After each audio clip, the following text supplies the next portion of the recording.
Hey everyone, and welcome back to my channel. So I know there's a lot going on in the world right now in regards to the COVID-19 situation.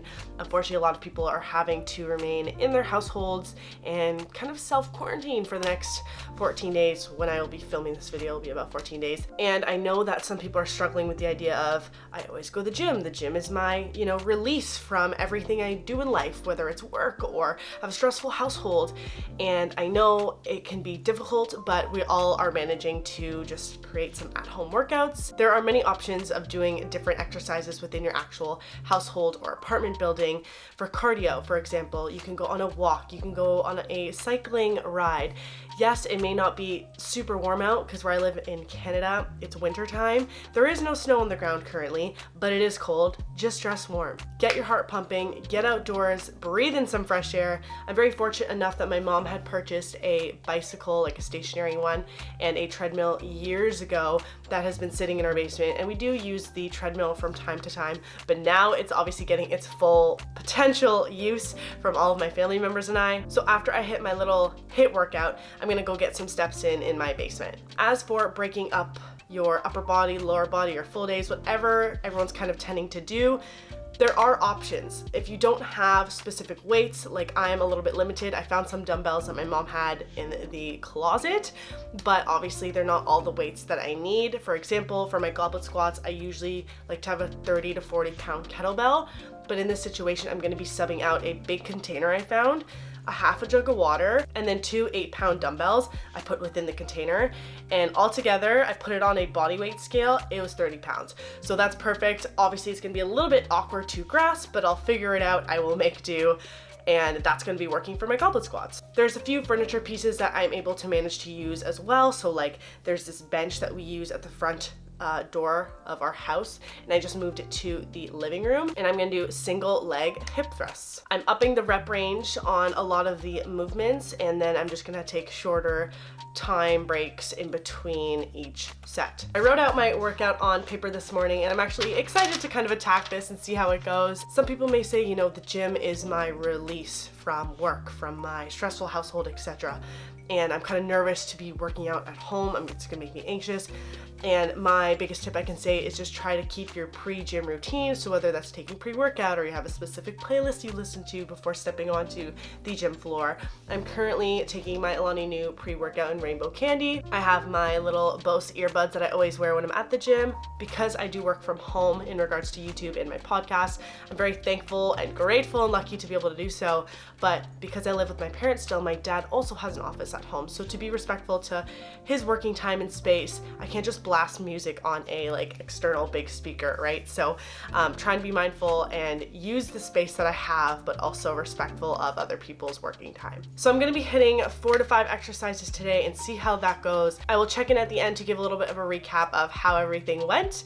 And don't forget to do a good stretch before and after, especially now you have the time to really do so. You can't make excuses, and foam roll if you do have a foam roller. Don't forget to hit the subscribe button, the notification bell, and the thumbs up button so I know to film more future home workouts for you. Let's get on into the workout. So I'm starting off with placing my earphones in my ears and finishing off my pre-workout before I start warming up. To warm up for leg days, I almost always do leg swings regardless if I'm at home or at the gym. So I took just one of my mom's dining room chairs and I did about 10 leg swings on each side. It really depends how much warming up I feel like I have to do. Sometimes I do feel like I'm a little bit tighter, so I may feel that I need to loosen up a bit more. Moving on to hip circles. Now this is a important warm-up movement for myself personally. I have tighter hips and my left hip is a little bit problematic for certain exercises such as deadlifts. So I make sure to almost do an extra amount of hip circles on the days I deadlift to really avoid the tightness within my hips. In this clip, you'll see me do 5 forwards and 5 going backwards on each leg. So for the real warm-up, I wanted to do high knees to get my heart pumping, so I did them up and down the hallway, and then I moved on to the one-legged walking hamstring stretch, I believe what it's called. It's a really good stretch for your hamstrings, and I only learned this one within the last couple years. Moving on to walking lunges. I lost my balance there for a second. I did a little back twist within each lunge just to warm up my back a little as well. So now starting with the first exercise within this 5 exercise circuit, we are doing some walking weighted lunges. Now I typically would be carrying heavier dumbbells, but I'm making do with what I have in my household, and that being 2 8-pound dumbbells. So the rep range I made 15 to 20, and I did the top of the rep range being 20.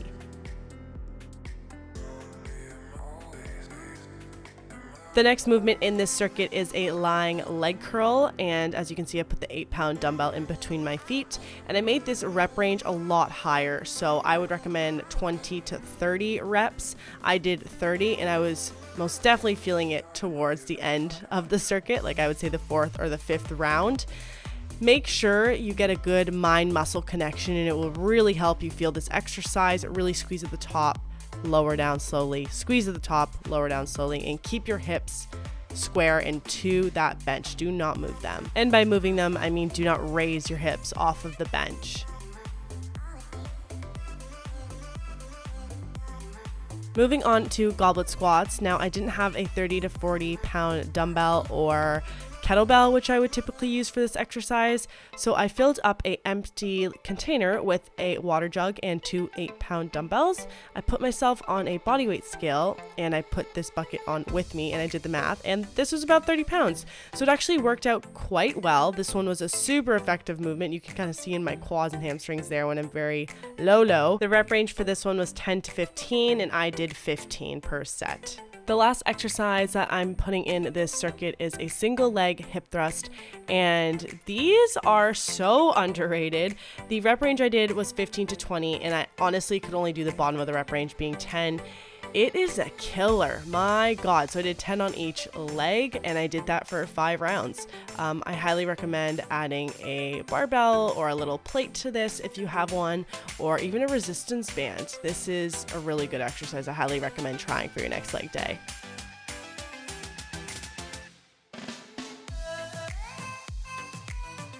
After completing the full circuit, I take a 30-second rest period, and then I do all the exercises again. This exercise was actually not in the circuit. I'm using this as a movement to complete after the circuit is finished as a burnout movement.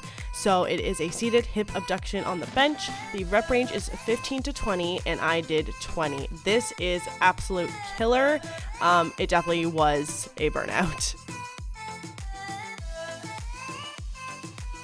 I sweat all over my mom's furniture. Sorry, Mom. Like I mentioned in the intro of this video, I'm taking some time to roll out and stretch after my workout. We all have time to do this now. If you do have a foam roller, take advantage, put on a TV show, and just roll out. I'm rolling out my back here a lot because it's a little bit sore from the day previous actually, and I used a lacrosse ball for the backs of my calves actually the other day, and it really helped massage the muscle tissue. So I highly recommend. Then I'm just going into pigeon, which is another great hip opener, and my favorite hip opener is the 90-90 floor stretch.